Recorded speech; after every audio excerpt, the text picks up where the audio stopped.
we've got a very interesting thing going on in here, and that's that this egg is not making any further progress since yesterday, and may tuck her out and may quit.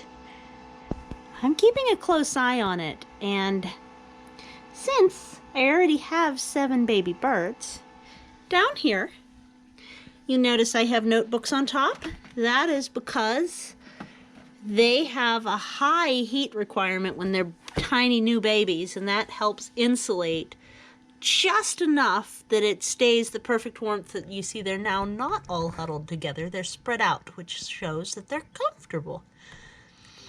And I really, really think that Bunny was more receptive to the rooster than either of the brown birds were, because there's really no explanation otherwise of there being so many little yellow birds when 2 of the hens were wild brown, and that's a dominant trait.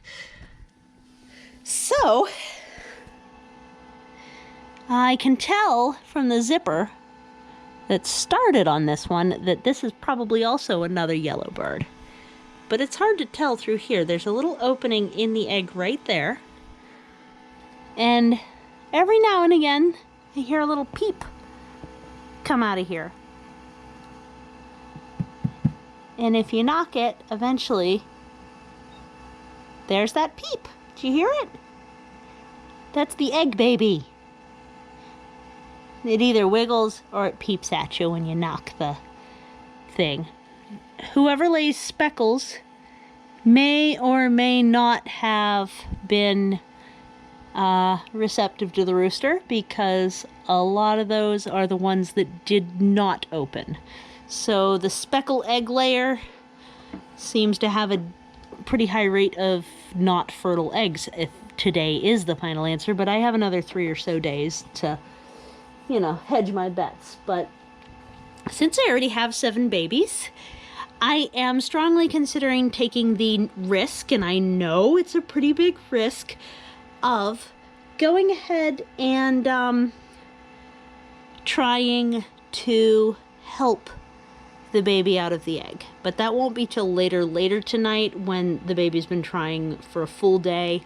I'm not seeing a whole lot of progress here, a whole lot of wiggling, movement. I'm just hearing the occasional cry. So, it's something to consider. It'll be an interesting experience if I do. It is not recommended. I do want to make that super, super clear. When a chick is in an egg and struggling to get out, it is not recommended that you help, and that is because they are controlling their detachment from the shell, and they can very easily bleed out if you try and help too quickly. It's a very, very delicate procedure that, even if done perfectly, can cause the end of the chick. But then again, you might succeed, and the bird might have given up. So it's one of those things where you kind of have to approach with a great amount of caution.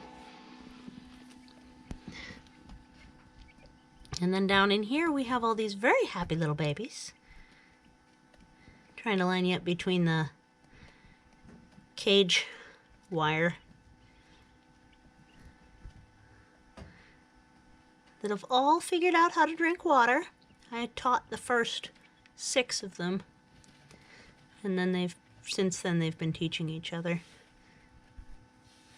And I taught them just by tapping repeatedly on the water drinker so that they knew to come try and tap on it. And then once they tapped on it, they realized their beaks got wet and they got a drink, so they're happy. Yeah, so the waterers are still full. They may get gucky before they get emptied, because these ones are so tiny they don't need as much. Since we have now figured out bowl food that well, perhaps I need to add more food specifically to the bowl as opposed to all over the floor. Huh. Good birds. Good birds.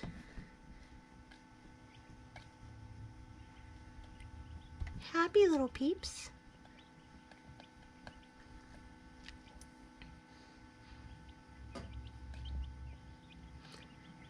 So I guess I'll keep you updated as to what's going on with our partially zippered egg in there. And obviously the ones that did successfully hatch are doing really, really well, and I'm happy about it. Nobody needed foot intervention, nobody dug holes and got lost. We have 7, which is as many as my biggest hatch ever. My most concern is that as they grow and it being cold outside, that this brooder won't be big enough to be able to keep them clean once they're bigger.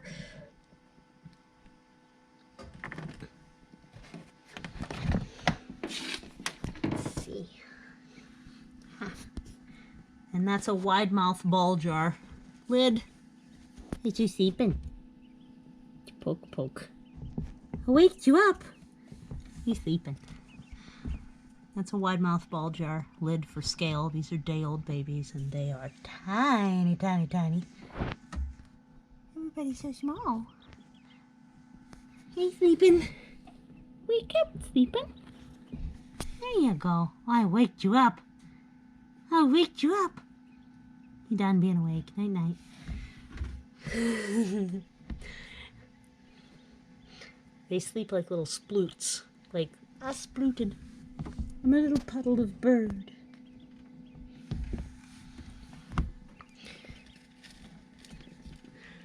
Yeah, so I'm gonna have a whole lot of little blonde birds. Huh?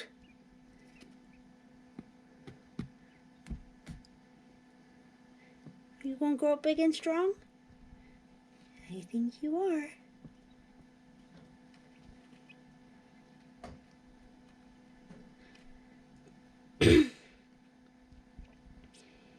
Yep.